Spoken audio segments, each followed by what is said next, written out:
We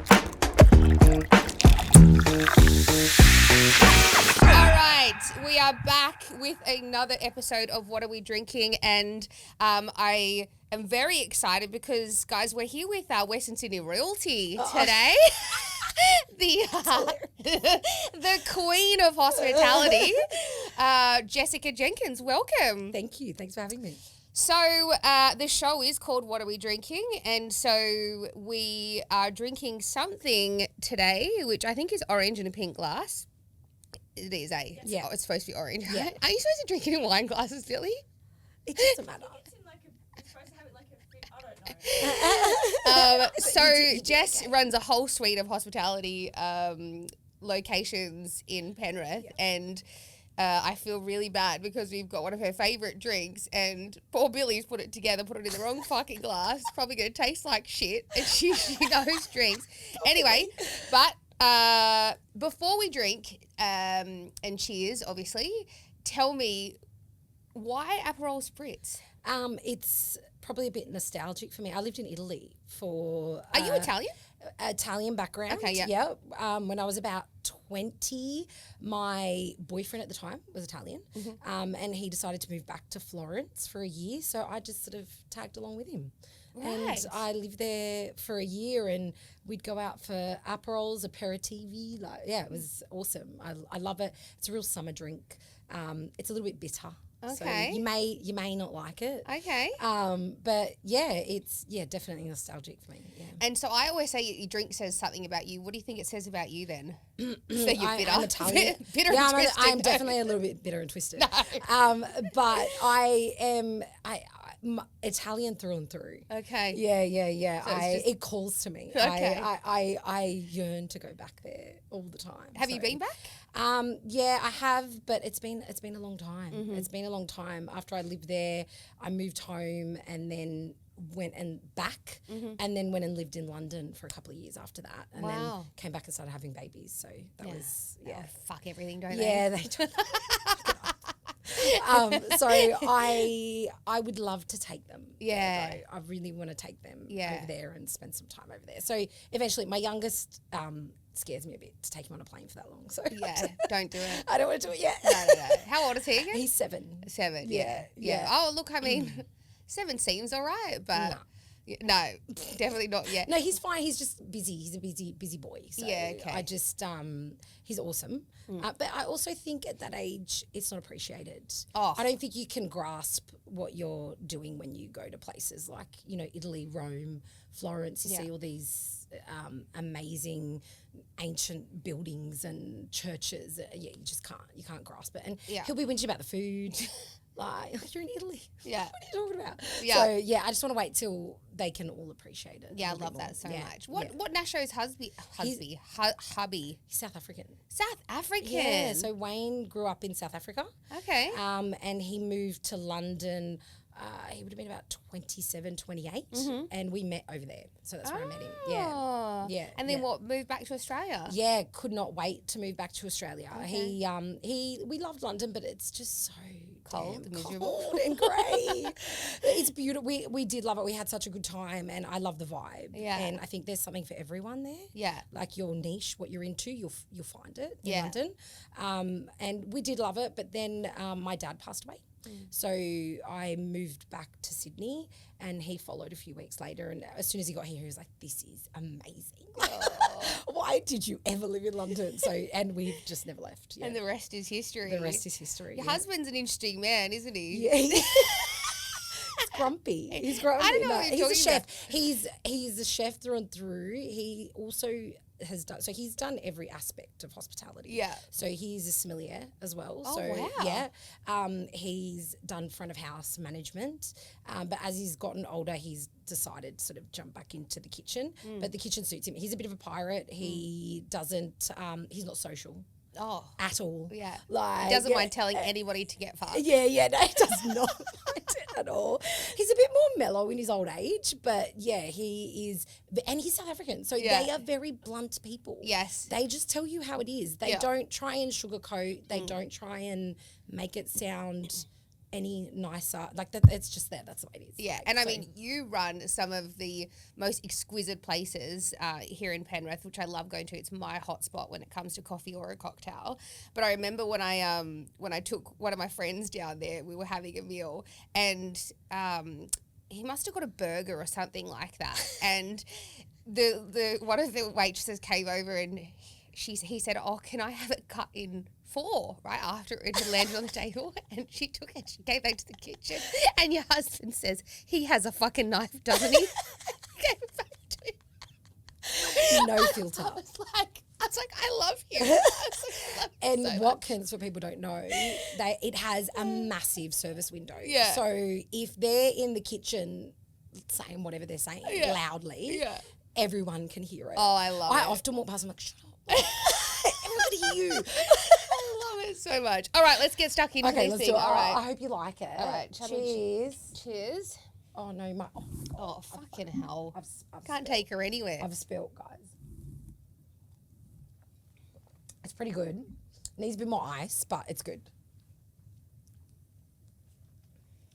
That's actually really nice. It's a nice summer drink. It is. I mean, And it's it's not- 9:53 a.m. It's 12 o'clock somewhere. 12 o'clock. I reckon as soon as it's 10, I was like, oh, just got to wait till it's 10 o'clock. And it's, no, I actually don't mind that. I didn't find it bitter at all. Little tang at the end there. A little bit of a tang. Yeah. Okay. All right. So I always ask Solly, who's my AI bot, obviously, or AI husband, rather, what the drink says about my guest, right? Yep. So he's not been wrong today, has he, guys? Oh, what do you say? Right. I'm So, excited. Jess, drink of choice is an Aperol Spritz. Hey, babe. That honestly says a lot. She's the kind of person who brings main character energy to any setting. She's got that balance of fun and sophistication, someone who knows how to work hard but absolutely knows how to enjoy herself too. Aperol Spritz people are all good vibes, sunshine and great company. They got taste, confidence, and they certainly don't take life too seriously. Basically, she's a friend who's always up for a laugh but still somehow has her shit together. I don't. Definitely not. Oh my God. That is, what do you think? Do you know, it's so funny because my husband actually said to me, we found a photo of me in like year 11 or 12 because Yeah. we were going through the garage, going through boxes and trying to clean shit out because it's a mess. It's not a mess anymore. It was. Yeah. And he found this. He's like, and he said to me, what would you say to this girl? And I'm like, I would tell her to take life more seriously. No, boring. I know, but you know, when you get to 40, you're like, fuck, I should have been a bit more serious. Yeah. No, I think You know, you've done all right, like, Del. yeah, no. But yeah, that's funny. Yeah, I think you did well. Solly. Okay. Well done, Solly. Thank you, Solly. You nailed it again, babe. You nailed it again. All right, so I'm keen to hear a little bit about, let's talk about your career first, and then I want to sort of take it back a little bit. So who is Jess Jenkins, 2025? What do we do? What are our businesses? Tell us a little bit about that. Yeah, so we have 3 businesses in Penrith. We love Penrith, and we decided years ago that we would continue investing in Penrith. So Mr Watkins has been there for 8 years, Wow. which is insane. 8 years at the end of this month. And it is a cafe by day and a little speakeasy bar by night. Ooh. Restaurant, awesome cocktail list. The food's great. And yeah, we've kind of really relaxed into Watkins these days, I would say. And then about 3.5 years ago, we opened Elton Chong right in the middle of COVID, it was, in between lockdowns. Wow. And it opened as a dive bar. There was some like little like pinball machines and stuff in there, super left of centre, but it's definitely evolved since then. It's a live music venue, so it's alternative heavy metal. Love it. Lots of bands, but it is 100% left of centre. It is not for everyone, but we wanted it to be a beacon for live music out west, because there's not really many venues that do things like that or have a space for those sort of bands our way. And that's been a journey, a massive learning curve, you know, dealing with musicians. We've got Erin down there running the bar. She's amazing. And that's her baby. She's really taken it on. And then I think 2.5 years ago, Harry Hartog opened on the high street in Penrith, and they reached out to us and asked if we wanted to run the cafe inside. So it was a bit of a decision because at that stage we were just getting comfortable with having the two venues, and I was a bit nervous about it. I was like, oh, I wanted to do it, but still I was like, oh, it just takes time. When you introduce new venues, it's months of getting used to, for me, especially because I do all the admin and pay all the bills and do all that sort of stuff, working that into your routine, and it's a whole, so yeah, that's been 3 years. I don't really work at Harry Hartog. I'm never there at the cafe. So Tara, my sister, she's there, she runs it, and Marie, who's a friend since I was like 17. Wow. So they're hospo lifers. They've been in hospitality forever, so they just handle it. I just pay their bills basically. And I go down and have a coffee and same with Chong. I don't really work there. Erin handles a lot of it. I just pay the bills for her as well. Yeah. So yeah, that's where we are now, 2025. I think I've slowed down a lot. Okay. It was years of pulling 5 shifts in the cafe, working till midnight on the computer, doing all the things that needed to be done, and then, introducing new venues over that time. But this year I've definitely stepped back a bit. 8 years. Yeah. I think I had to. The kids have taken up a lot lately, and at the end of last year I was pretty close to burnout, and we don't take holidays. Like, we're open all year, so the only time we break is over Christmas. It's just, we're such small teams that if you pull myself out and my husband out, then you need other people to replace those, and it's so difficult sometimes. So we don't really take much time off. So at the beginning of this year, my husband was like, maybe you just need to kind of step back a little bit. And I was like, all right, I'll not work in the cafe as much, which I miss because that's why I do what I do. It's the human connection. It's my customers. I love to see them and ask them how things are going, and you're literally there for all these milestones in their life, having babies, buying houses, divorces, cheating, like, all this crazy shit about all these people. Especially in Penrith. I love Penrith. I love the people of Penrith, too. honestly. Yeah, it's me too. an awesome place. So I miss that. I'm down to about 2 days a week in the cafe, maybe 2 half days and 1 full day. So yeah, that's been a bit of but my kids take up all my time, so whatever, it's fine. And so how has it felt pulling back? It's been really nice, actually. I feel like I've been able to be I struggle because I feel like I'm always in my masculine energy. I was always pushing, and and it's probably been the first time in a long time, in 8 years, that I've been able to just chill a bit, and I've got managers in place, so like, I don't really need to be there all the time. And if I'm there, I'm taking shifts off people as well, so I don't want to do that. So yeah, it's been nice. I've been able to just relax a little bit more. Isn't it interesting how we obviously go through the journey of, business, and we do the grind, and then we get to this point where it's like, hey, we don't have to do it anymore because we've got these brilliant people in our business, or really great systems, or, structure, or what have you. I don't know, every time I've done that, and this is just me, I've been like, well, what the fuck's next? And then I've just, Done something else. Done something else, you know what I mean? Yeah. Like, I'm still waiting for the day where I'm just like, no, I'm going to do nothing. It was hard, definitely hard, but I've also been working on other things as well. So even though I've stepped back from service at Watkins, I went through an accelerator program with New South Wales government. It would probably be 2 years ago now. Wow. Actually. And they, it's called the Uptown program, and it's all about marketing and learning how to use AI and all different aspects of business that, as a small business owner, you don't really get to touch on much. Like, you kind of dabble in it, but you don't get, you kind of self-taught, right? Totally. So I went through that. That was like winging it. Yeah, 100%. Fake it till you make it.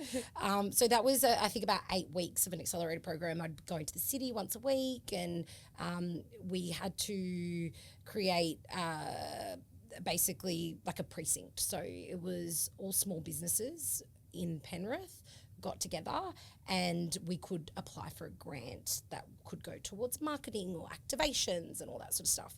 So I went through that, and at the time, High Street was really popping off. So we had all these new little bars opening. You know, Theo's Rooftop Bar came along, we had Chetcho's, Flower Shop, Duck Duck Goose was around then. So it was like this real vibe that was happening on the High Street. Yeah. So we went for the grant, we got it. But as we got the grant, things sort of started to take a turn in the High Street, and the economy sort of reared its ugly head, and, you know, people didn't have that extra cash to go and buy cocktails and go and, you know, have a good time. So we definitely saw a shift in that nighttime economy in the High Street. I think it's coming back. I think it's starting to change a bit. And I think that there's people out and about again. But the main reason I did it was so we could come together as a collective and go to council and get things done. Like, you know, our High Street. Yeah. It's a piece of shit. Like, it looks, I don't know if I should say that, but it looks pretty, like, it could use an uplift. It needs an uplift. And you walk into these, how many great venues do we have? So many you cool walk venues. in and they're amazing. Yes. Like, the fit outs are amazing. You know, the flower shop looks amazing. We've got a freaking rooftop bar with a pool, like, literally. Asina looks amazing. You walk into that lobby, it's absolutely beautiful. Chetcho's has an amazing fit out. You know, Harry Hartog, even the bookshop, it's such a beautiful bookshop. Chong, you know, it's So awesome vibey. as well. It's its own vibe. Watkins, so you've got all these amazing venues, and often people walk into Watkins especially and they'll be like, I don't feel like I'm in Penrith anymore. Totally. You know, but I don't want people to say that. I want the outside to reflect the inside. Yeah. So I've been really pushing for new lighting, for a bit of an uplift, but the wheels of government turn very slowly. So And so with that grant assist? well, we use the grant to do a website. So we've done the website. We've done a little bit of marketing. It hasn't had as much of an impact as I would have liked, to be honest. I think it'll grow as time goes, but it's also hard to nail down business owners as well. They've got their own shit going on. Totally. They're so busy. They don't have time or energy to put into much else.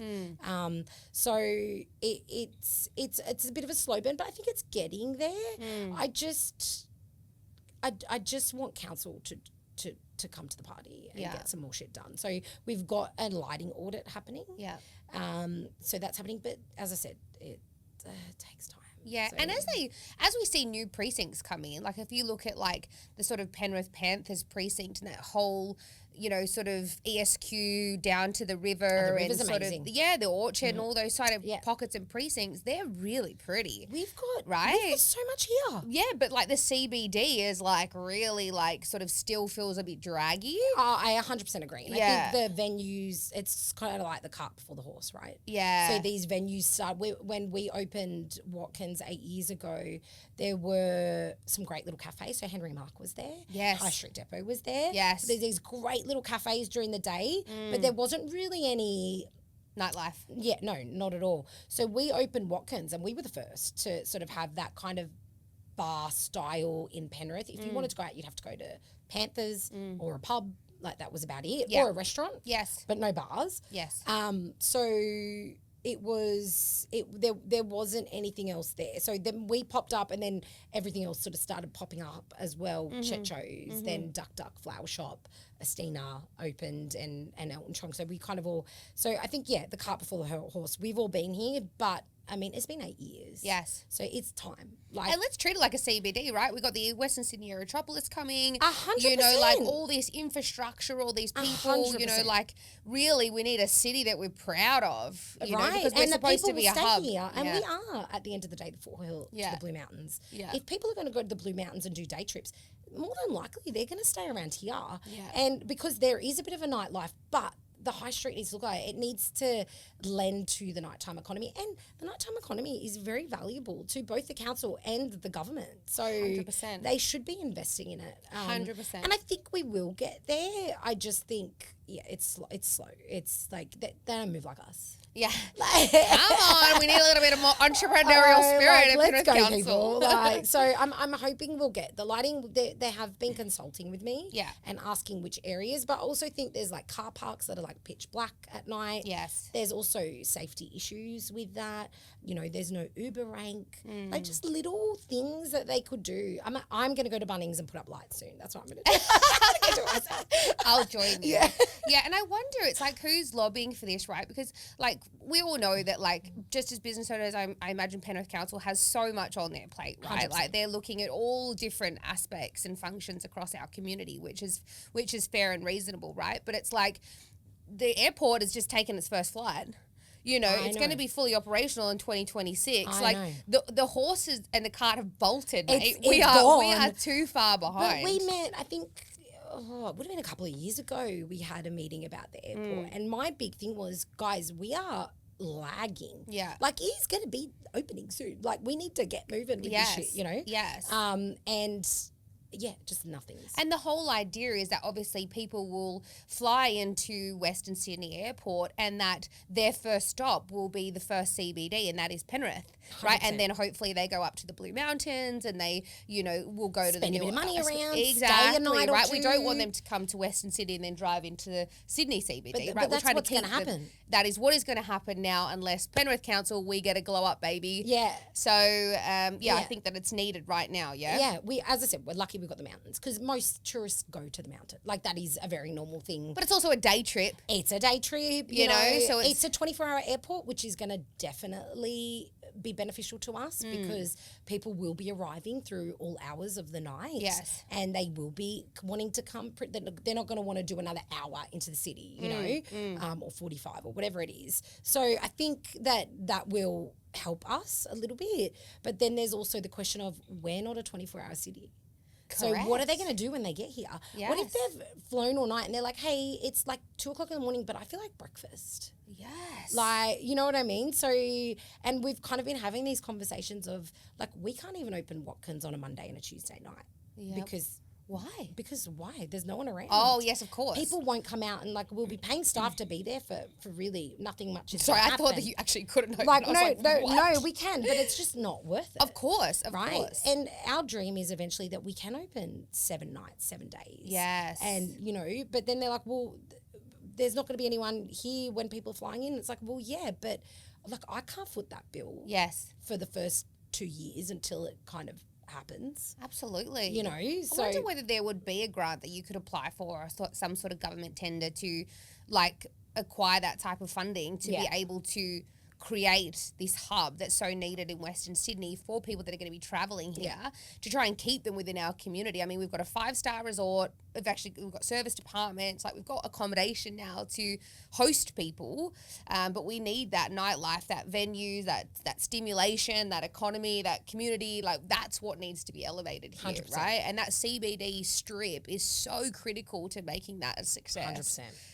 Anyway, we'll try and Keep lobbying and, you know, see if we can. And the thing is that the Penrith community, the business community, the personal community, the thriving, you know, hospitality community wants to be part of these conversations and wants to support it, right? Like, we want to see it flourish too. 100%, but I feel like it's all conversations. Yeah. That's where people, like, you know, when you get to a point where you're like, I'm always talking and nothing's happening. Yeah, it's just all boardroom conversations that never go anywhere. There's no, and that, I think that's what people kind of get a bit kind of fed up with. And I know that it's a lot more involved and intricate than my small business. Yeah. You know, a council and all the things they have to deal with. Like, I get that. But it's just, a lot of conversations, and there's no action there. And there's small things that they could do that would make a massive difference. And, you know. And you'd think by this point, and this is fully all said so respectfully, that there would be a Project Penrith CBD team at the council preparing for the airport, you know? So there would be a project that is responsible for, you know, seeing this all come to fruition, so that by the time the, you know, people are flying in and wanting to be part of our beautiful, amazing community out here in Western Sydney, that we've got it all all of our shit together. You know? And there's so many grants out there as well. Like I'll often come across grants and be like, oh yeah, this would be, because you know, also there's the money issue. Yes. Obviously, you get to the point then you're like, oh, there's no money for that. Like, you know, but there's a lot of government grants that councils can apply for to get funding to do these sort of things as well. So yeah, I guess where's the transparency with business owners to go, hey guys, we're applying for this. Yeah. We're hoping to do this. This is what we're going to do with it. But there's those conversations just kind of aren't being had at the moment. Yeah. So it's, and you know, you only push for so long. Like you get to a point where you're like, oh, I keep saying the same thing. Yeah. You know, so we'll and you also, and I mean, I think you and I and so many people in this local community are so passionate about Penrith. 100%. Right? Like we fucking love our home, right? Like, and so like, and we love the people in it, we love our community, we want to see it thrive. And it's just like, we also don't want to have egg on our face. Yeah. Like this is our community, right? Yep. And so the last thing we want is like people to be coming here and having this experience, you know, where they see drug, alcoholism, homelessness, you know, shitty CBD strip that's like, you know, hasn't been painted in 1,000 years and all this other sort of stuff, right? We want to be proud for people to come and have our experience and we here. are. We are so proud. You know, even I had friends come out they live like sort of the other side of the city and they were in Enmore a long time and they came out, we took them around, like we had a night out and we were like at Chong and we went down to Watkins and we went to, you know, we're all around everything. And like, Penrith is fucking awesome. Yes. Like, yeah, it is. Yeah. Like it's a total vibe. I'm like, yeah, it's fun. Like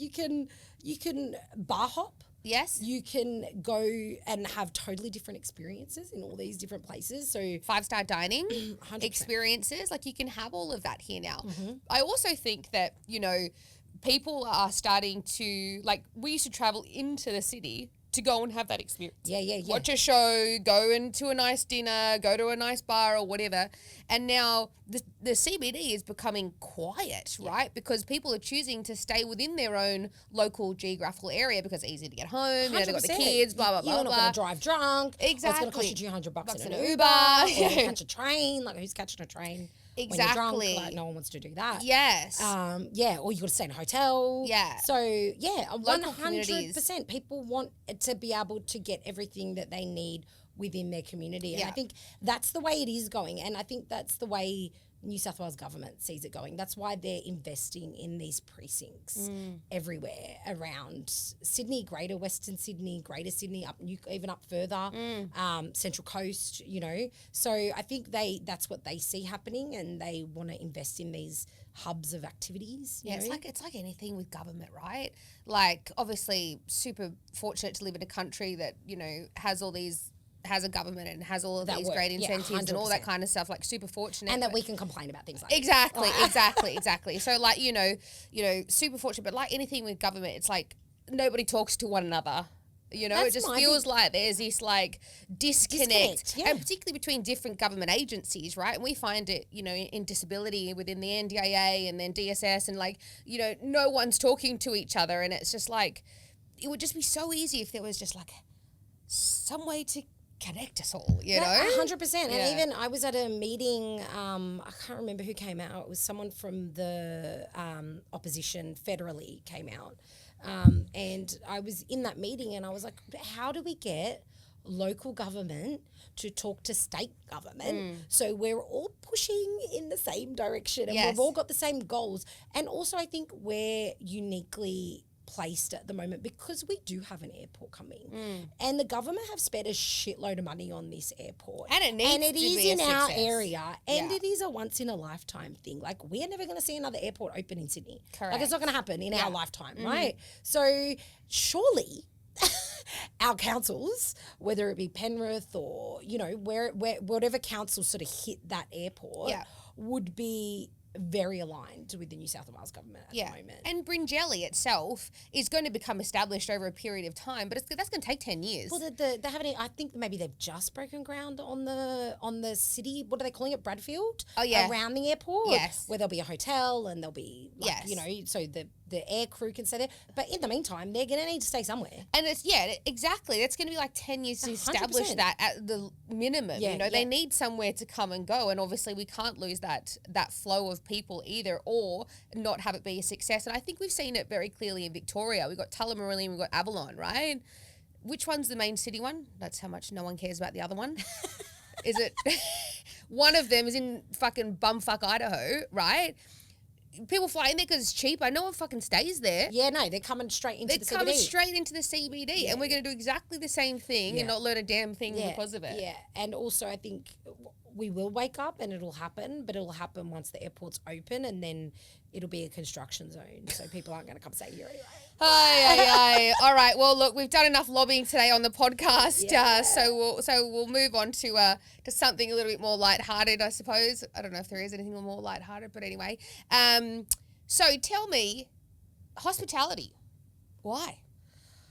I was always, I love people, and I think it's that constant human connection. I love it. So I was in high school and I started making coffees at a café, and I love that. And then my auntie used to run or be the hostess in an Italian restaurant in Parramatta, and I was getting towards the end of my HSC, and she was like, "Oh, do you want to come help out?" So I helped out there, and I loved it. Always loved restaurants as a kid, loved going to restaurants, loved eating out, loved all that sort of stuff. And then I started working there, and I just, fell into it. Left hospitality, worked in insurance for a while, and I used to have to clock in at my desk. Oh, I couldn't imagine you. And clock out. It killed my soul. I'm like, what is this? I can't do clocking. I worked then I kind of worked as a little in marketing, but very I would have been 18.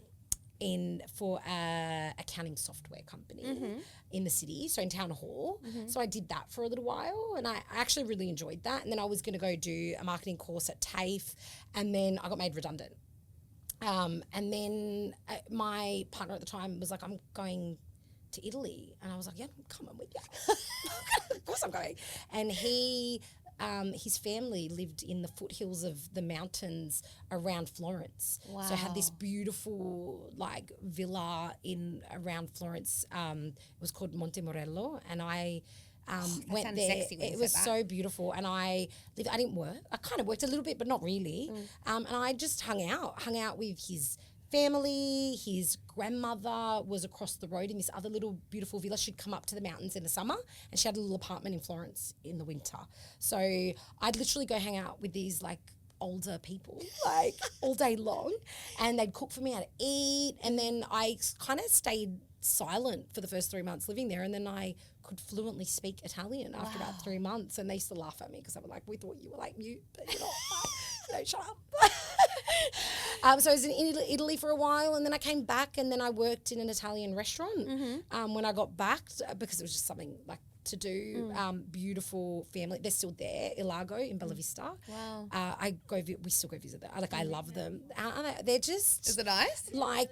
Innately hospitable, warm people. Yeah. You feel the love when you go there. They're just...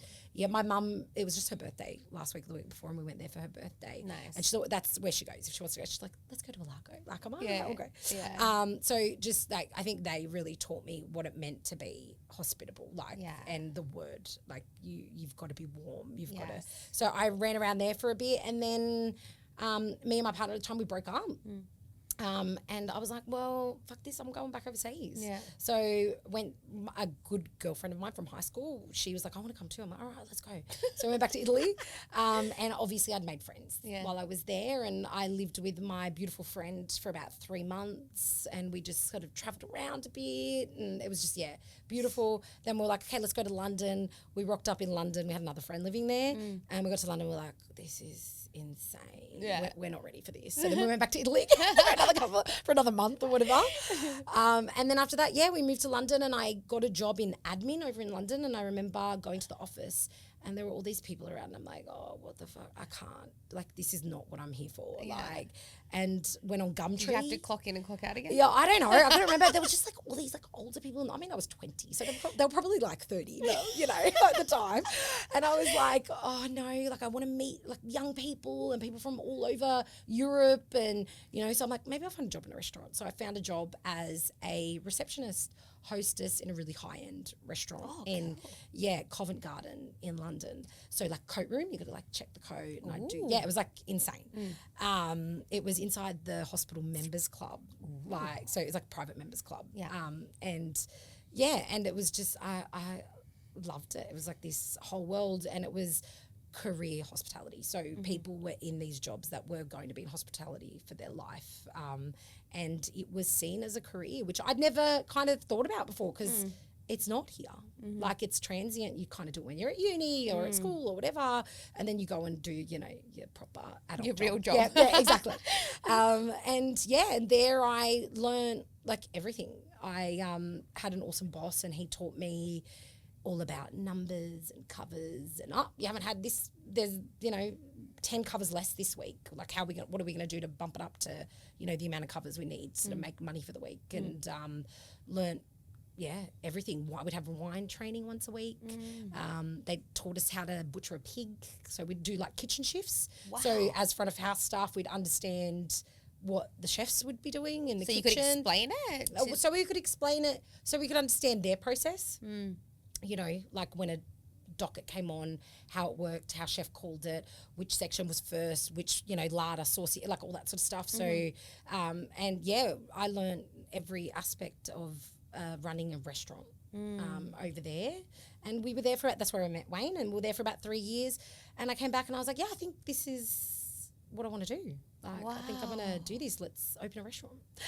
So cool. Yeah, so cool. You know, I always say that there's those particular people, and it sounds like this particular person in your life that you met that like will have profound impact, right? 100%. On you. I had one manager, Maggie Vincent, who was my manager for, you know, about 7 or 8 years working for an organisation. And honestly, she taught me everything that I know to this day about leadership, about how to be a good human, about, you know, how to lead with purpose first stuff. You know what I mean? Like everything that I have taken 100%. In my career, I learned from her, you know? And they don't gatekeep.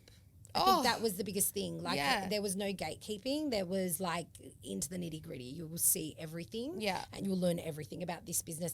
I remember even said to me once, you just need to learn how to cook and we're good. Like, you know. And I'm like, but that was kind of, I probably would have definitely stayed in London longer because I think I had career progression over there and he was definitely moving forward and you could see that like he was going to do really well in London. And I would have stayed, but then as I said, my dad passed away, so came back and then we found out my mum needed a double lung transplant. Oh, jeez. And then found out I was pregnant. Oh, so that it was all just all happened within 3 months, literally. Wow. Yeah, and I was just like, okay, I'm not really going anywhere. And then did you actually open a restaurant? We did, but probably I fell pregnant with Noah. We didn't open Lochiel until he was about 2.5 years old. Okay. So that was up in Currajong Heights. We opened a really small, this building was like 1890s, I think. This how heritage I would already be obsessed with it. Beautiful garden. And we grew stuff. We made everything from scratch. But it was up in the Heights. So Currajong Heights, up the Bells-Under Road. Like beautiful spot, my God. But it was a tough slog up there. And we were like, I didn't see my son from Thursday through to Sunday night because I was up there from morning to night. We were literally breakfast, lunch, dinner. And you could really only do Thursday, Friday, Saturday, Sunday. They were your days of trade because there was no one else around any other days. But also learned like I was doing everything from top to bottom, cleaning bathrooms, writing menus, printing stuff. We did everything up there, Wayne and I. And we were like, it was a massive learning curve, but awesome. Like I wouldn't change it for the world. And that's where we met Rod, our business partner. He came on as our apprentice there. Oh, Yeah, so that's where the connection happened. Yeah. Wow. Yeah, Penrith boy. That's why we ended up in Penrith. Interesting. Yeah. And that's another thing that I think in business too is like everyone's like, oh, how did you meet your business partner? I was like, they worked for me. They were fucking weapons.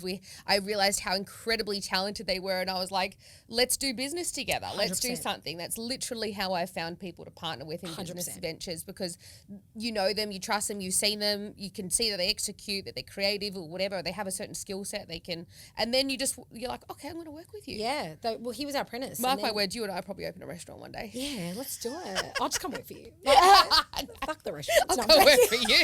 Bloody hell. I want to slaughter a pig. No, I'm just joking. I don't think I could do that these days, to be honest. But yeah, no, he worked for us, and then he won a scholarship and travelled to London and worked in these like Michelin star, like the Ledbury. He was working in the Ledbury, and he worked like for these amazing chefs over there. I think he did quite a while over there. I don't know if it was a year, 6 months to a year. And then he came back, and at that point we'd sold Look Hill, and my husband was running a small bar in Castle Hill. So he was like the head chef there. He was doing all the food and whatever. And then Rod came back and he worked with him again. He was like, I want to come with you. And he's like, all right, come on, let's do this together. Yeah. And while they were working there, they were like, Rod was like, we need to do this in Penrith. There's nothing in Penrith. Yes. And my husband was like, Penrith? What the fuck? Like, what are you doing? And I'm like, Penrith? I'm not going out to Penrith. I've been to Penrith in years. Yeah. I was like, we really need to do this in Penrith. I'm like, all right, well, let's find an investor. Yeah. So then we sort of started looking for an investor. We had one investor, he fell through. Yeah. He was like, nah, I'm not doing it, too risky. I'm like, okay, fine, fuck. And then we found another guy, awesome, Nick. We wouldn't be where we are without him. He entrusted us to do what we do and like gave us all the money to build and it was him, because of him, that Watkins looks the way it does. Oh, that's what I have to ask. It was because of him.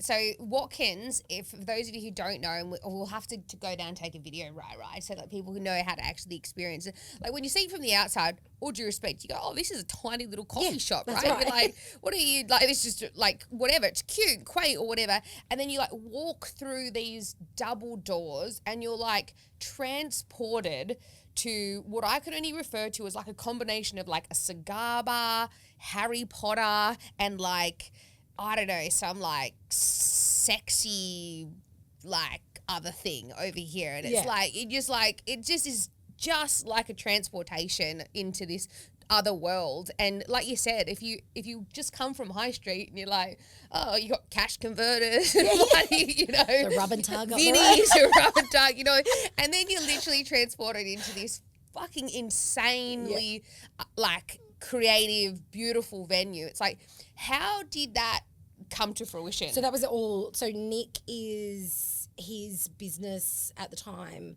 was, he used to do like shop fit outs and stuff, but like phone stores and stuff. So nothing like crazy like Watkins.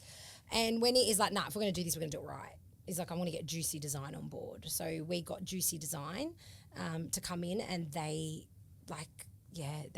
gave us, well, not gave us the name, they gave us options for the name, from logos to like interior design. They picked all the furniture.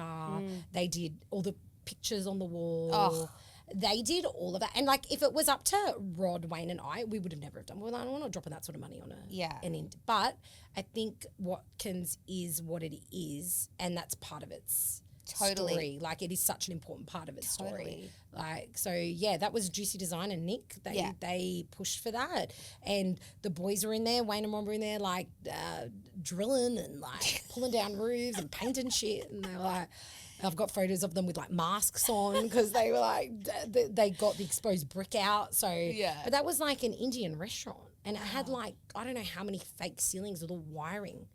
Jesus. So we rewired that whole shop. We gutted it and started again. The only thing we didn't need to, we gutted it, but to clean it was the kitchen.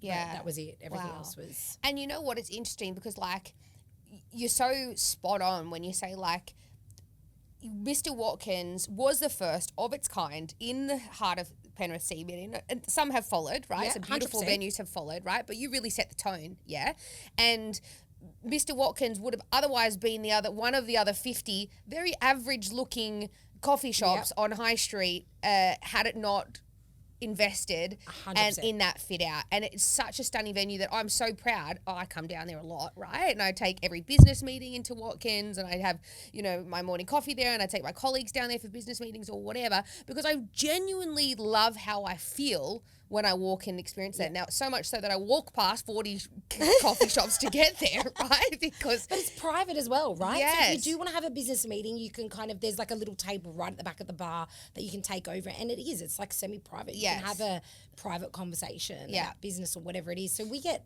a lot of businesses that come through there and have their breakfast at the back. We actually want to bring back Friday long lunch as well. Cool. So we want to bring back like restaurant menu cocktails from. you need to do it Friday. on Wednesday, because apparently no you know one what? works on a Friday from the office. When I walked in here, I'm like, maybe Friday's the wrong day. Friday. Do bottomless Tuesday brunch or something, you know what I mean?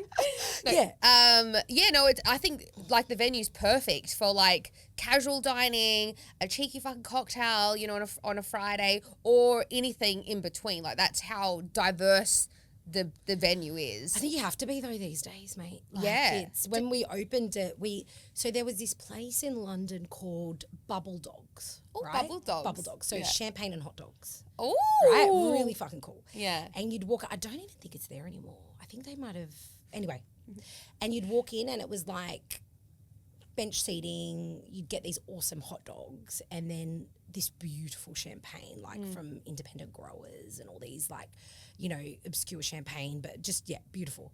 And then you'd walk up the back and there were these curtains and you'd walk through and there was a kitchen, they'd call it a kitchen table. So the owner and chef was this amazing chef, like insane. And there was this beautiful like zinc bench top, and the chefs would stand behind it and cook. Wow. And I can't remember how many seats were at that table, but it was like this high-end dining at the back of this Bubble Dogs where you could go in and book a full degustation menu with wines to match, champagne, whatever.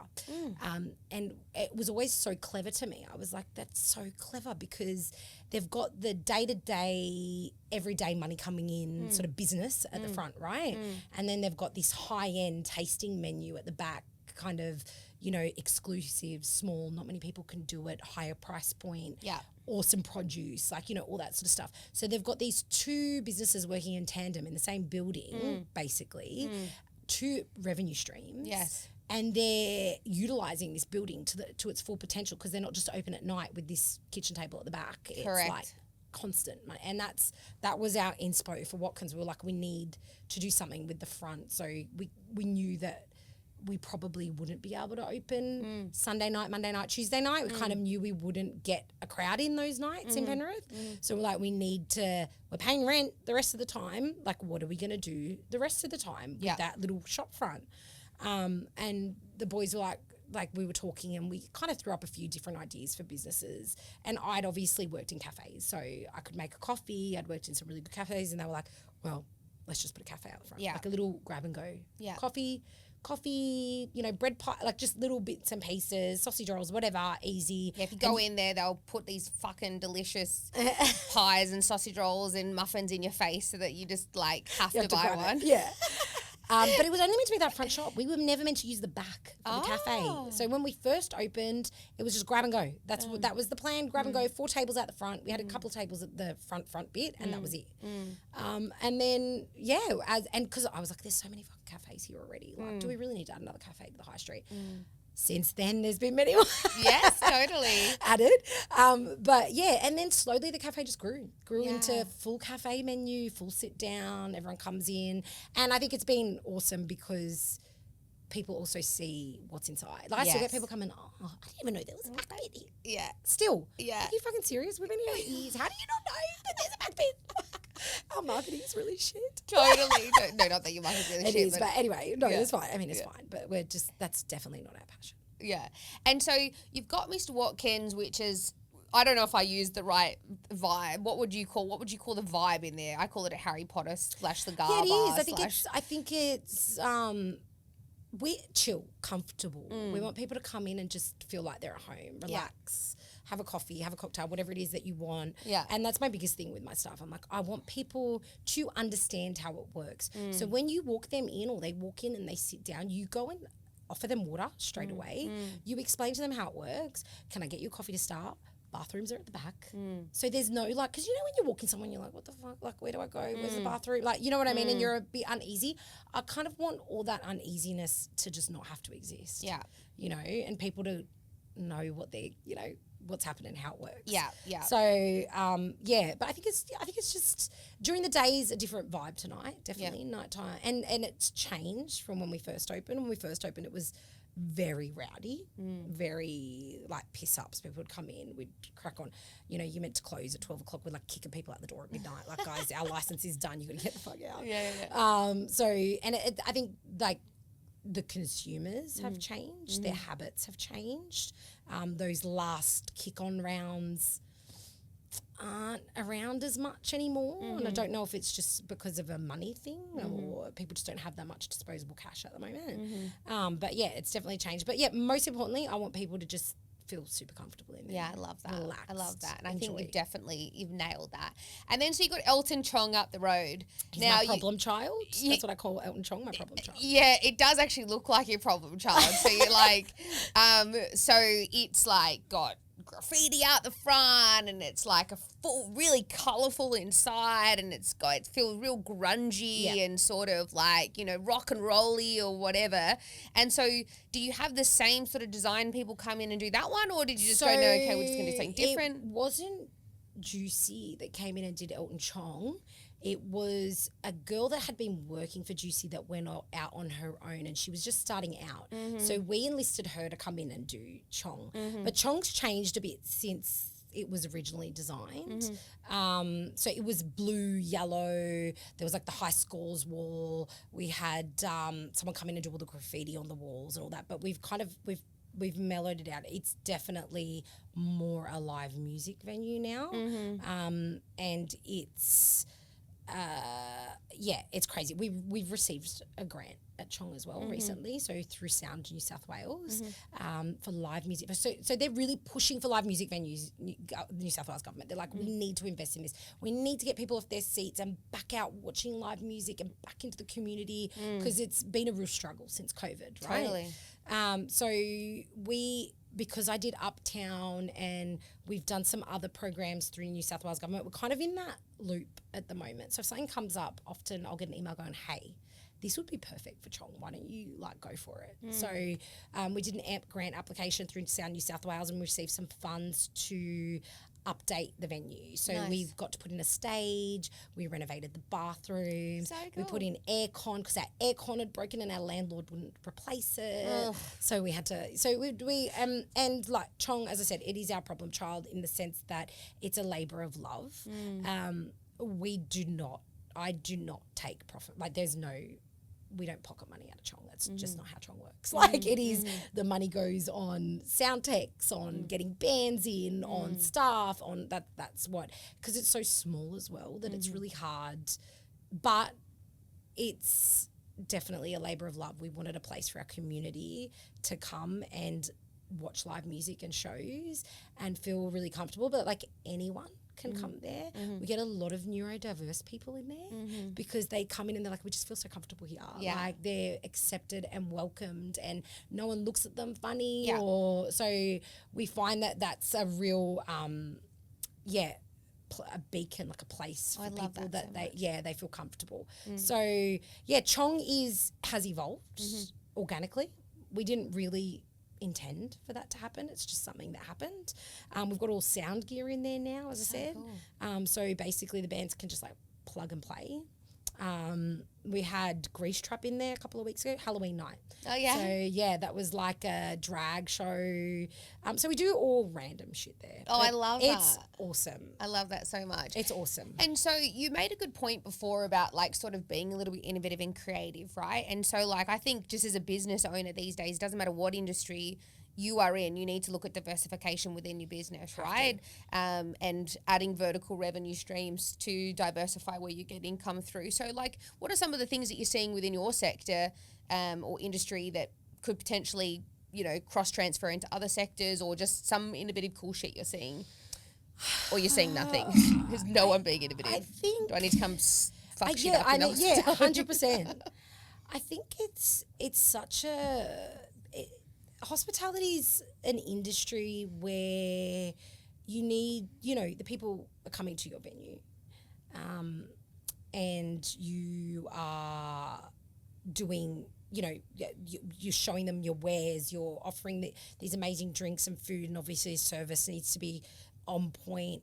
I feel like there's a lot of this like Insta trend that's sort of, or TikTok, like, that's coming forward. So if you've got like a place in your venue that's really Instagrammable, or you do like this crazy milkshake or whatever, you'll get this influx of people for a while and then they'll sort of go away. It's like, so for me, I really struggle with shit like that. Like that's 100% not what I'm about. And none of us, like my business partners, are not like that. So I think some businesses are really clever with stuff like that. But for me personally, it's just not something that I understand, or B, have a desire to understand. I'm just like, but I think we're going to have to. Oh, and it's so funny you mentioned that, because like literally I think we're going to have to. I got this from my girlfriend the other day. I'm just going to bring it up because, we've got to try this because what's not stopping on Instagram? Just let me have a scroll here while we have a beautiful podcast. But it was this. These are some of the crunchiest wraps in Sydney. These one, right? 100%. And she's like, I was like, they actually specialize like in chocolate drooling. chicken. I first had the Dubai chicken. And essentially, it's just a kebab that's been grilled, crunchy, right? Yeah. But it's like, it's in the Sutherland Shire, which is where I've moved now. And sort of she's like, when are we going here, right?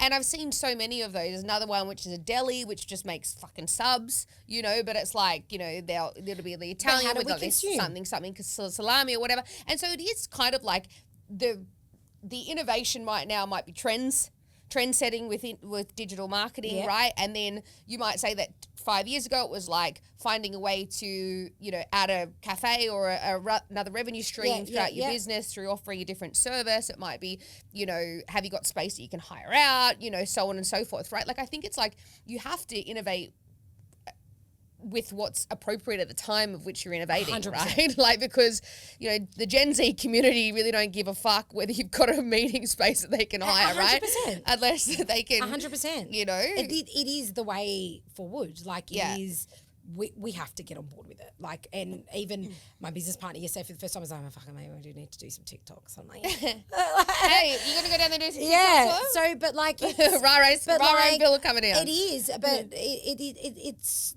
that's how you advertise. Like that's how they consume everything. But also, you might find that at Elton Chong or at Mr Watkins that your customer avatar isn't the Gen Z community. I really struggle with this though, Rach. Oh, why? My customer avatar. Because what is our customer? I think Chong's probably a bit easier, to be honest. Watkins is really hard because we'd probably need a customer avatar for daytime. Totally. And then one for nighttime.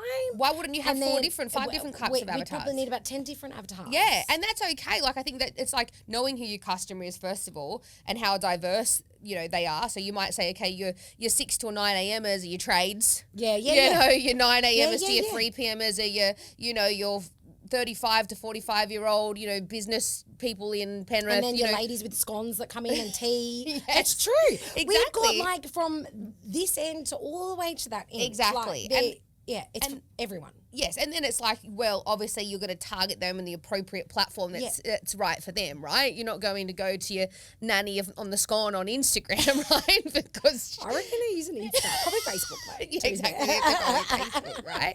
But it's like choosing the appropriate platform for the customer avatar of which you want to attract into your venue, right? Or into your business or what have you, so that to drive sales, Yeah. So, it's interesting. I always like to talk about innovation. And I think it's changing really fast. Yeah. Like, and I think that's like for someone that isn't in that realm, like, and not interested to be. So it's just about, I think also I've struggled in the past with marketing people because they've never been able to capture us. And they just, it's like very trend led.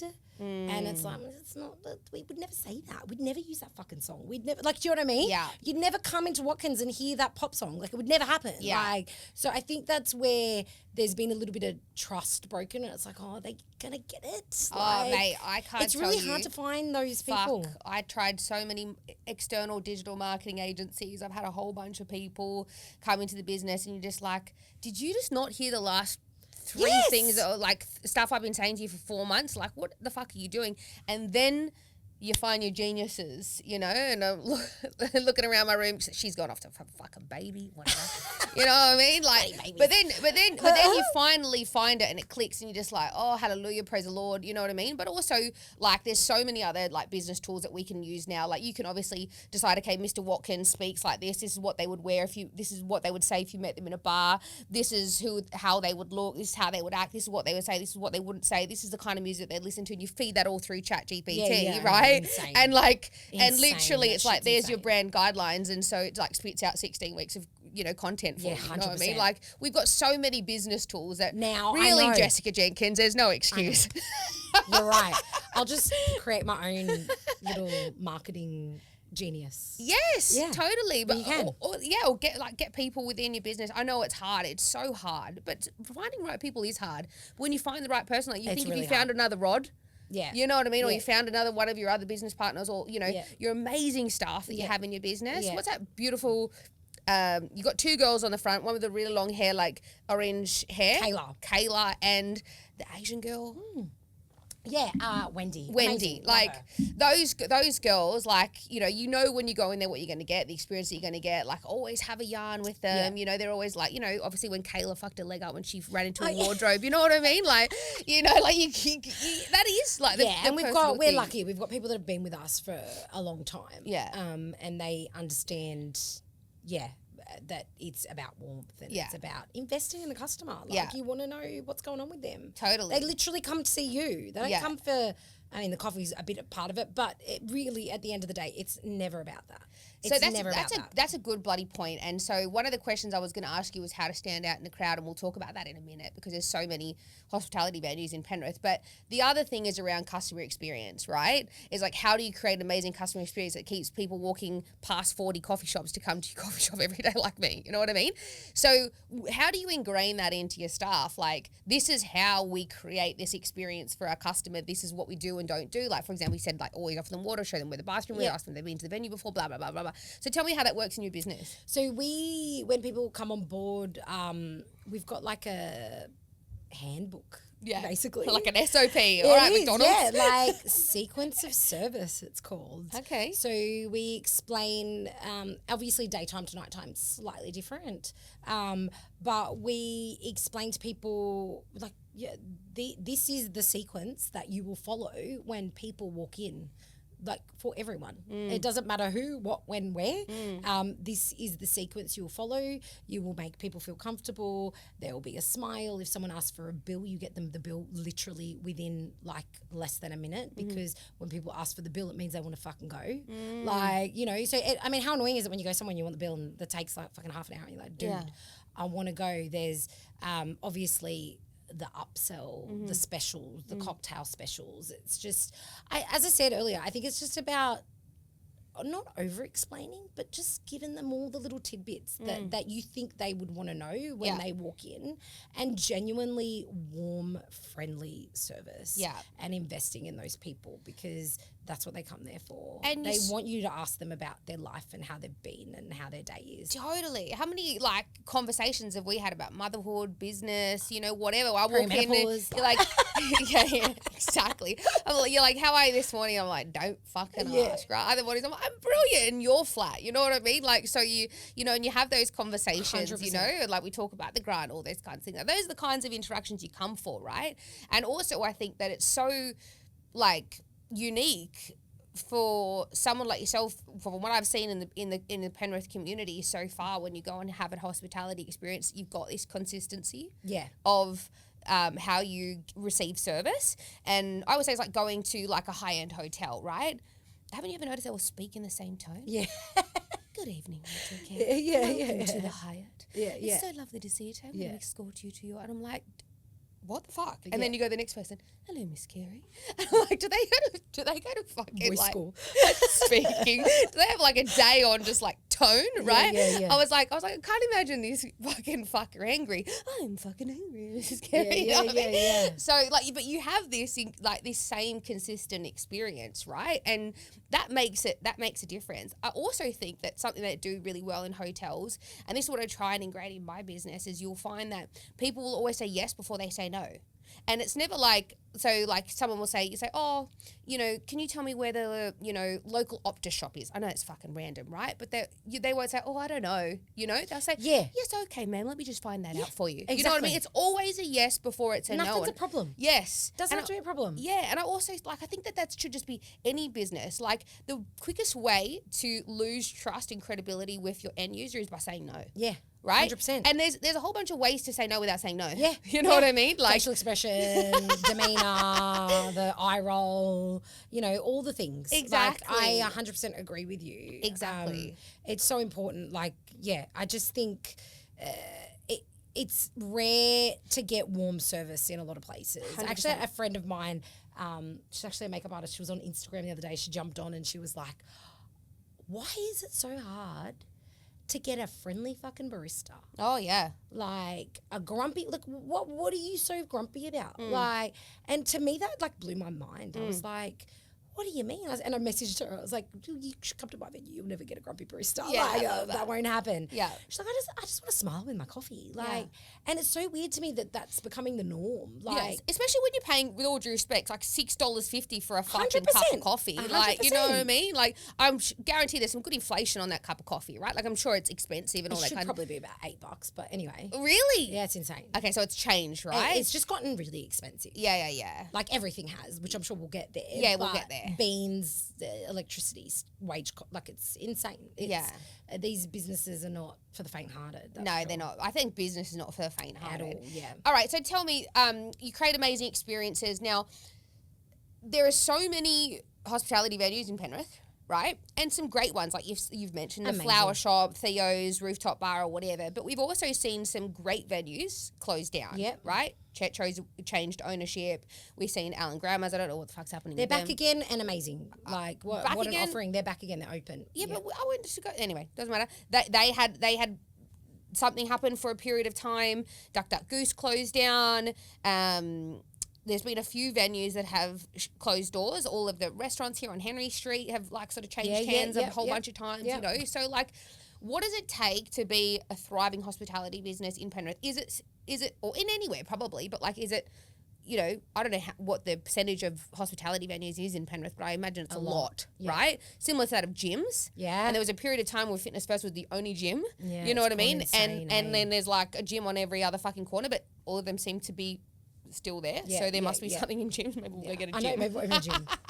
So tell me, what does it take to stand out as a hospitality business? And then what does it take, I don't know whether it's, you know, guts, determination, a whole bunch of money, whatever, diversification, to like sustain a business in the... I think it's standing out, as I said, at the end of the day, it really matters how you make people feel when they come in venue, and that's what they'll keep coming back for. That is the most important thing above all, and you have to, you know, respect your customer, love your customer, and make them feel special when they're in venue. I think that is probably the main thing. I think to thriving, I don't know if there's many thriving hospitality businesses at the moment. I think I just think it's really like conditions have changed massively in the last 2 years. So, you know, your energy prices are insane. My energy prices have doubled. Gas doubled. You know, super wages have all gone up and they keep going up every year, which I'm not against, to be honest. You want people to have a living wage, obviously. Yeah. But, you know, how much can you charge for a cup of coffee at the end of the day? Totally. You know, when you're paying your casual staff, you know, $35 an hour during the week. So there's disconnect with that. You know, alcohol tax has gone up. What is alcohol tax? Explain alcohol tax to me. It's a federal tax. Right. So basically we can go, so... I find tax so funny. do you, it's so bizarre, hey. So Love payroll tax. Oh, yeah, no, fuck, mate. what a waste. Like, anyway. Employ more people, do more for your community. And you're going to get taxed for it. And you're going to get taxed You're for gonna it. pay for it. You know what I mean? This whole new long service leave thing. Oh my God. Oh my God. Yeah, no, it's insane. Yeah. And I think it's skewed for the employee. Like, you know, the business owner doesn't have many rights these days. You know, it's definitely kind of going the other way. Fine, whatever. A lot of people do the wrong thing, so that's fine. But do you know Carey Distillery? No. So Carey make gin, vodka. Amazing artisan producer. They've won literally world awards for their gin. Wow. Like, they are in Grossvale. Okay. So I can go pick up my gin, and they are on my speed dial. So we use them. They're our like house drink, right? Wow. Which is, right. So they're amazing. I can get Bombay Sapphire for cheaper than what I can get their gin for. Because of tax? Yeah, apparently I was talking to someone from Carey the other day, and they were saying it's about 43% of their bottle is taxes. Oh my gosh. Isn't that fucking insane? So like, surely. But why? Like, so I get it. Like, obviously, I think it's they've been able to. So it's a health thing, right? Well, 100%. I think it's like that's a crock of shit tobacco, too. right? Yeah. So they've got tobacco, right? Which they've got a whole black market that's out of control. So it's like that bell curve, right? They've overtaxed it to the point that a black market has emerged. Yeah. That's what happened. And they're saying like less people are smoking. Less people aren't smoking. More people are smoking illegal cigarettes. Exactly. And vapes, people. Like, let's not pretend here.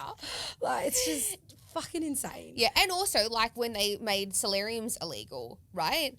Rather than put a tax on them so that people can make informed decisions about their own life, right? Like, so, and now there's just the same situation where it's just an underground industry, right? It's like, so it's, and also, I mean, again, not that I would condone going and, you know, sitting out the sun and getting skin cancer and all those kinds of things, but, you know, there is probably more harmful cancer-causing chemicals in sunscreen these days than there is Don't in get the me started.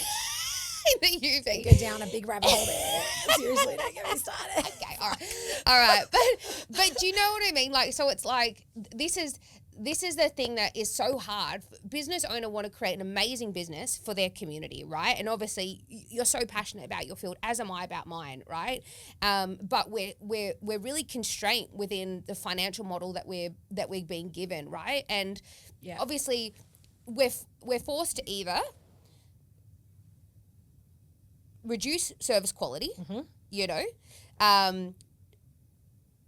product, right? Like, spend less, provide shittier products, right? Pass it on to the consumer, right? Which is in most cases what happens to us. Like, we don't get a choice if our electricity goes up, right? No. We just get passed it on, right? But like you said, you can't charge someone $10 for a cup of coffee, right? Yeah. Because everyone would stop drinking coffee. Yeah. Well, they wouldn't come to us. They'd go to the other 40 cafes. Yes, but also then it's like, you know, we're creating this sort of false economy. 100%. Right? Is where, you know, every single cafe owner is, I imagine, having exactly the same challenges, right? Because they still have to pay rent. They're absorbing it, right? Which makes their overheads higher, their indirect costs higher, which means their net profit is lower, right? But like, at some point there has to be a shift, because it's kind of like creating this false sense of lower inflation, right? Like, it needs to like level out for you guys, right? At some stage. Usually the market decides, right? That's how it should be. But it's, a lot of these businesses are absorbing these costs. And as you said, you can pass it on to the consumer, but also for me, it's a bigger question of, well, what kind of society do we actually want? Do we want the average person to be able to go out and have a cocktail and have dinner without them going hungry and not being able to provide food at home for their family for the next week because it costs so much money to go and do that? So you're going out and you're spending anywhere from $22 to $25 on a drink per drink. And that's because of, you know, the taxes that are on alcohol. Yes. So we've got to cover that. They're ridiculous. Yeah. And all the other costs that we're incurring. So, of course. like, what do we want? Nighttime economies? Yes. Like, and also we are in Penrith. Like, there are... Look, they're a massively diverse community, don't get me wrong. There are a lot of people that do have a lot of money, but we're also a low socioeconomic area. Yes. You know, so we want people to be able to come out and enjoy our venues, you know, maybe not once a week, but more often than once every 6 months or just for a special occasion. Yeah. And when you've got to charge what you have to charge to keep your head above water, we're not even charging what we're charging to make massive profit. That's not what's going on here. Although you should be able to, because you're in business providing a service and a product to your community. But it's broken. Like, it is absolutely broken. And so what's the answer? I don't know. I don't know. And I don't know if there's anyone at the table at a federal level talking about these things. Because obviously they've got fucking bigger fish to fry. They've got other issues and it's probably not an important thing for a lot of people. But the hospitality industry does employ a lot of Australians. Totally. And also, A massive employer. But it's the same. It's like I can't go through drive-through McDonald's now without spending $50 for me and the kids. Like when did a Happy Meal go from $4.95 to $15? 100%. You know what I mean? No, you're right. Like, but as a consumer, you will absorb that at McDonald's because like it's, you know, easier and you have to and whatever. Like, you know, like it's interesting that like that is okay, but then you'll go out and have a meal in a cafe, but people will sort of turn nitpick it. It's so weird to me. It is so weird. And it's like we're like a public service. Yes. It's like we get treated like we're a not-for-profit or something. Like, you know what I mean? Or like we had one guy come in and he got a side of avocado and he put up these like 1-star reviews everywhere because how much the side of avocado. I can go to Aldi and get 3 avocados for the cost like for how much I paid you for the side of avocado. It's like, yeah, but mate, you had the aircon on, the lights on, you had a chef cutting it up for you, preparing it, doing all that. It was literally brought to your table. We took it away. We washed your plate. Wayne even allowed it. Like, come on. Like, you know what I mean? Like, it's normally he'd say, no, you can't have a side of avocado. yeah. No, fuck you. Who eats avocado with their mushrooms? So, yeah, but like it's so weird, that mentality. It's Yes. like, well, what do you mean? Yes. Like, yeah, you can go to Aldi and get 3 avocados for the price, but you're going to have to do it all yourself, mate. And wash the plate and do all the things that come with that. Like, Yes, exactly. So it's so bizarre to me how hospitality is seen as this industry that we always call it. I mean, haven't you seen the headlines like, soon your cup of coffee is going to be $12? Have you seen that lately? It's all the time. I'm just glad some other industry's getting some slack on the mainstream media. True, you feel me. We get fucking slammed. Yeah, you know what I mean? yeah. Every dodgy NDIS provider just, you know, taken from the vulnerable. You know, I know all about that, you crazy. know. But it is. It's like, I don't know what industries are thriving at the minute, right? And like you said, salaries are going up by some CPI increases 3. Yeah, exactly. The government, because they probably own most of that shit, right? Yeah. But like, you know, staff's wages are going up by, if they get CPI increase, 3.8% a year, something like that. Their superannuation is going up by 0.5%, you know, for the last few years. Yeah. And so that doesn't cover, right, the cost of even the increase in their utilities at home, let alone the inflation of their coffee. Yeah. Right? So it's like, like you said, do you want the lights on at home or do you want a cup of coffee, right? Those are the kinds of decisions that people are making. Like my little sister, even though she's just a bit fucking tight ass, right? Like I'll say to her, you want a coffee? And she's like, oh no, I'll just make one here. And I'm like, no, you won't, right? I'll go and get you a coffee. Right? Because like she's just scringy with her money, right? Like she'd prefer to spend it on something else herself, right? But like for me, I have 3 cups of coffee a day. Sure, shit, aren't making them myself, right? If that cost me $15, I'm happy to pay for it, right? But other people aren't as fortunate or in the same position as me that they can do that, right? And so it's like, where do we consider people's social, like, what a vibing social life does for somebody, the mental health that we're seeing, the increase in mental health across our community, not only due to the fact that they, you know, the inflation and the economic pressures of their life, but obviously, you know, taking care of their kids and, you know, and then on top of that, not being able to go and socialize with people that they love. 100%. Because they can't afford it, right? These are the critical conversations that we need to be having because it is impacting people's lives, of course, right? We're seeing, you know, 1 in 3 people with depression and blah, blah, blah, blah, blah. And I think that after the shit we went through with COVID, like people want to go out. They want to be out of their house. They want to enjoy the company of, even if they're out on their own, but they're just the vibe, people around them. Totally. It's human connection at the end of the day. And the more it gets harder for them to do that and they're foregoing other things to do, they're not going to do that. We're the cream at the end of the day, right? So if they need to cut something, they're going to cut their coffee or they're going to cut that dinner out with friends or they're going to, and I 100% agree with you. I think mental health is on the rise and more people are struggling. And I think if it was more accessible for people to be able to go out and enjoy themselves and be surrounded by humans, it would be beneficial to a lot of people. But it's getting so expensive to do that. And only the really, not wealthy, but people that are doing okay can justify that shit. And I certainly don't want to live in Australia like that. Yeah. Like, it's always been something, like, I'm 42 and, like, my parents, like, yeah, my dad used to love to go out and we used to go out a bit, but it's my generation's always been a thing to go out for brunch and go get coffee and go, you know, like, it's part of our lifestyle. Totally, 100%. You know, and I don't want it to become to the point where I can't afford to do that and most people can't afford to do that. Yeah, agree. And I also think that, like, even if you were to have your family over for a meal, you still have to go buy those ingredients, $500 for a shopping cart, 100%. right? And just, still expensive. you know, to feed your family, to then you have to cook and clean and blah, blah, blah. And some people might prefer to do that, but you don't want to do that all the time, right? Like, there's nothing greater in life than going to a restaurant and being catered for and everyone eating and enjoying, and you can just be there in the present moment with the people that you love and just enjoy, and then it all just magically disappears. And then you get up and walk out and you have to clean nothing. Exactly, right? And probably it might cost you sometimes on par, like you might break even, it might cost you the same, because typically, you know, you buy a whole bunch of basil, you might need 3 leaves, you know what I mean? You still have to buy a bunch or whatever, right? Or, you know, you might be paying a little bit more, but like those experiences should not be taken from somebody's life. Yeah. You no, know, I like agree. we have to find a way where that not only for our social and economic climate to bring people to our countries to, you know, fund tourism and all that kind of stuff, but for our local communities, that there is a way that every Australian can experience coffee, because every Australian should experience coffee, and a dining experience. Yeah. You know? Yeah. But even Chong, for example. Yeah. Like, so we do a lot of ticketed events there. Yeah. But so the bands come in, they take the money that they make on ticket sales and like we'll pay the sound tech and they'll make a little bit of money. So it's usually up and coming bands. So they make a little bit of money for playing. It's not a lot, but like we have to be really careful about the price point for those tickets because we don't want it to be a barrier for people to be able to come in and listen to live music.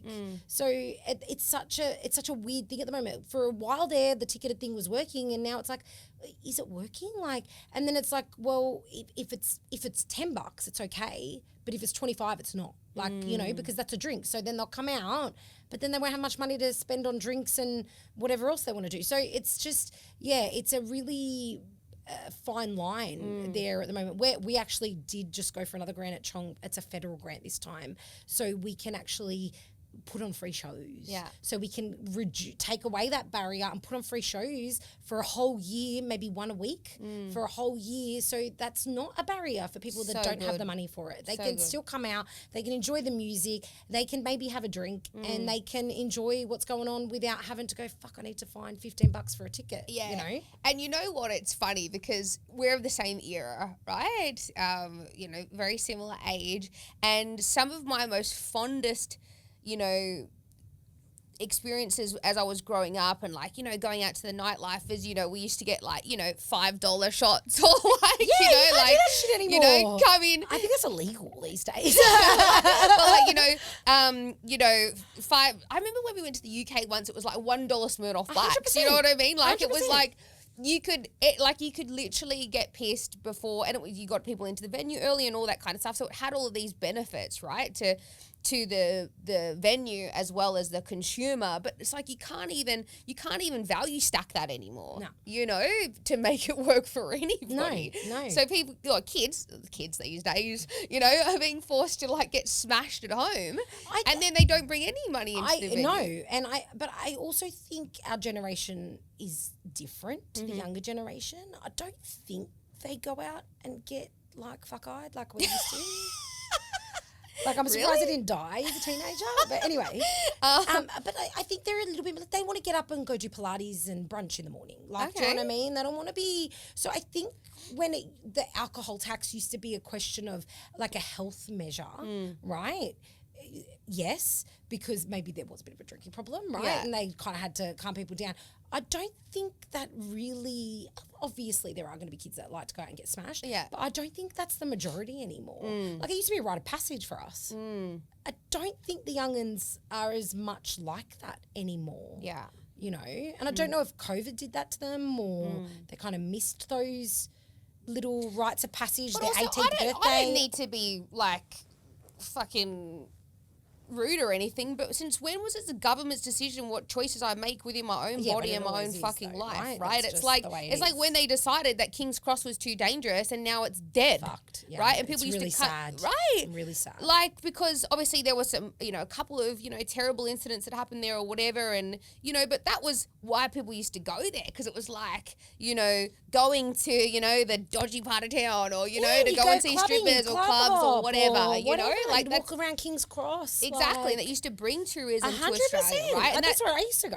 Totally, 100%. We used to drive in my beaten up Daihatsu Charade. We used to call her the Shredder, right? With like hail damage and anything. We used to think it was so cool, like windows down, right? Like just vibing out the window, just like going on cruises down the strip, just to like people watch, right? And see all of the bounces out, all the girls, and all that kind of stuff. And like, so that's one example. Then it's also like alcohol tax and all these other things. It's like my body, my choice, right? And We are adults. We are adults, right? Well, as soon as you determine that I can buy alcohol from a store, Then you're it's telling my me decision. I can make informed decisions in my life. I'm now an adult. Same as when you give me a driver's license, I've now been determined that I can drive safely on the road, right?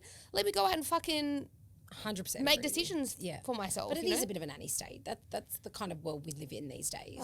And I think, I think the lockout laws are gone. I think they're really working hard. Yeah. But at the end of the day, they killed it. And now they've got to bring it back and it's going to take time. And I think it's kind of moved out a little bit. Enmore, Newtown, there are a few little clubs happening again. Which is awesome. I actually want to go clubbing for my birthday. My husband's like, we're too old. I'm like, are we? Never. Are we too old? So I think it's just different. It's so different now, and I agree. I think we're adults and we should be able to make our own decisions as to what we want to do, how much we want to drink. Yeah. If we Like want you to said, smoke, whatever. Even with alcohol tax, kids, I keep calling them kids, the Gen Z population or whatever, still choosing to get up and have Pilates, go to Pilates on a Sunday morning. So like they're all still living at home with, no worries in the world, no mortgages, no kids, no nothing. They're probably the only people in Australia that can afford to drink. Yeah. They're still Go out and choosing drink, not Jen. to. Do it. Go. Make you some nice cocktails. Oh, that's so good. All right, look, we're about to wrap up. We've had such a good conversation. I feel like I've gotten very passionate about some things today. You really bring that out of me, Jess. I could talk to you for hours. Everyone was like, good luck. I'm like, shh, just go to chat with Rach. Exactly. So what are you seeing is like, last business topic is like, what are you seeing small businesses, in the area? What are the hardest things that we're having to navigate at the moment? And what do you think we need to do to overcome it? I just think I think we're coming to the end of this shitness, to be honest, though. I feel like people, like, for example, as you said, a lot of places started closing down on the high street. Have you noticed a few new ones have popped up? Yes. So I feel like there's a bit more, like, business confidence in the high street, in our area, and shop fronts are opening. We've got that Two Sisters Deli that opened down the road. Smoking Gringos has come in. So there's a few, like, empty shops that were empty for a really long time, now being occupied by new tenants, which is just awesome. But I think the struggles are the rising costs of doing business. That is the massive struggle, and it's figuring out how you keep your profit margins or where you're taking from to make sure you can sort of survive. So Rob Peter to pay Paul, so to speak. 100%. Yeah. So typically, just talk me through it. 8 years ago when you opened Mr Watkins, what was our gross profit margin then? Oh, it was definitely higher than it is now, just because our costs were, and it was fucking mental when we first opened Watkins. Yeah. Like, everyone was out, and I think obviously I was younger, my generation was younger, so a lot of 30, 35. Are we about to open over 35? Yeah, we're like partying, so, but it's just every time we absorb the increase in cost of something, our profit margin dwindles more and more, right? So I really don't think there's much profit margin in hospitality at the moment. It's very, very small. Like we're talking low percents, like 5, 4, 3. Yeah. You don't do hospitality for the money, that's for sure. Yeah, and if you are going to do a low net profit margin such as that, you need to have extreme volume, 100%. right? Which, like you said, you don't even have the option to do volume because you can't operate 24 hours a day and you don't have consumers coming in the door 24 days. You don't have a product to sell that can be, on a website just ticking over. You just got to be tight, like, as in like our food costs are super tight. We know exactly what we're spending on our food and exactly what margins we need on them to make money back for what we've spent on the food. So we're pretty good at that. Yeah. Like Rod does all of that stuff and he's like a nerd for that. So because that's the South African in him. Totally not my bag. No, it's my business partner. Wayne's. Oh, sorry. That's not his bag either. My husband's such an artistic. Like it's not. He doesn't. He's like all creative. He's so creative. Yeah. He actually does like floral arrangements as well. Like he's super creative. Yeah. So cute. It is cute. So and I'm not creative like that either. So but yeah, it's just being really tight on your costs and just knowing what and like Rod will shop around. Be like I can get this for that, and I can get, instead of going there this week, I'll go there because I can get it like, so we're lucky that we've got the people in place in the business that can focus on this shit to make sure that we're still kind of, making the money where we need to make it and not making anything on something. So I'm lucky in that. So like understanding like your hero service and sort of what other ones you need to have to supplement it. Like you might not like the old McDonald's thing. Like you don't make money on the cheeseburger, you make money on the fries. That's and the right, Coke, right? Or some menu items will be like, oh, we're making heaps on this thing, but we're not making as much on that. But it's okay because we're making more on that sort of thing. But he always makes sure our margins are where they need to be for food, alcohol. Our barman Marcelo, Erin as well at Chong, they're really good. They keep, but that cost of all that shit's always changing as well. So they're constantly trying to, and how often can you update a freaking drinks list? Yeah. Like, come on. Yeah. Funny if it went down and you just got to keep it the same. Even butter, for example. Butter's gone through the roof. Oh, yeah. I really should take more notice of this stuff. Yeah. Well, that's okay. You don't need to. No. Once someone said to me about the cost of grapes the other day, like, did you know grapes are da-da-da-da-da-da? And I was like, no.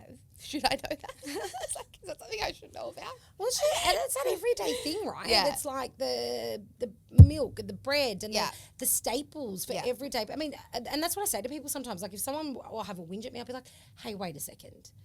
Have you been to Woolies lately or Coles? And I'm like, has your grocery shop gone up? Yeah. Yeah, heaps. Yeah, so's mine. Yes. Like, that's the reality of the situation. So, but most people are great. And as I said, our community is fucking awesome. So I wouldn't just be anywhere else. So just staying close to your finances is probably your biggest advice right now, why it's so tight. And hopefully that we'll see a change or an ebb and a flow in, the industry, and that might change. But right now in this current climate, staying close to your finances so that you can really optimize those as best as you can. You have to.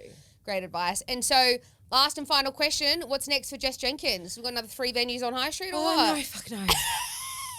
I'm going to come work with you. No, I'm going to come work with you. I don't know. At the moment, I'm just I'm mumming hard. Yeah. So I've got a 16-year-old.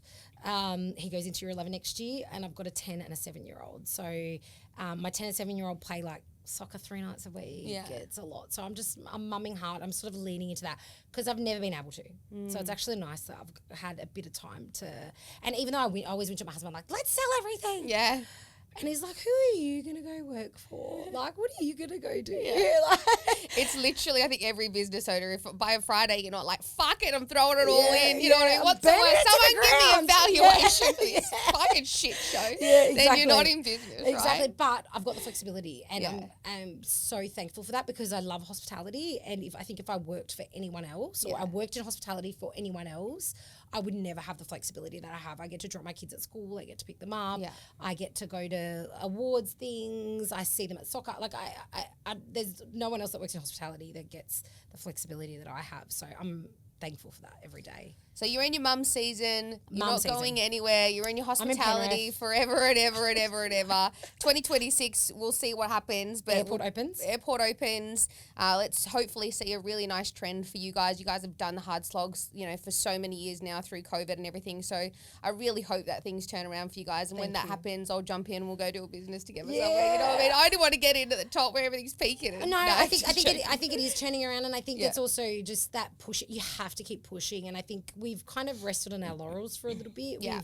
And I think every time we've pushed it, like some shit's happened, like COVID lockdowns, or they've ripped up the pavements on the side of the road, or economic downturn, or we hit our stride and then something bowls us right back over. So I think it's been about us finding the passion for what we do again and pushing forward always, getting better, always getting better. I love that. If you're listening, go down and support your, local hospitality venues that you know and please. love. Yes.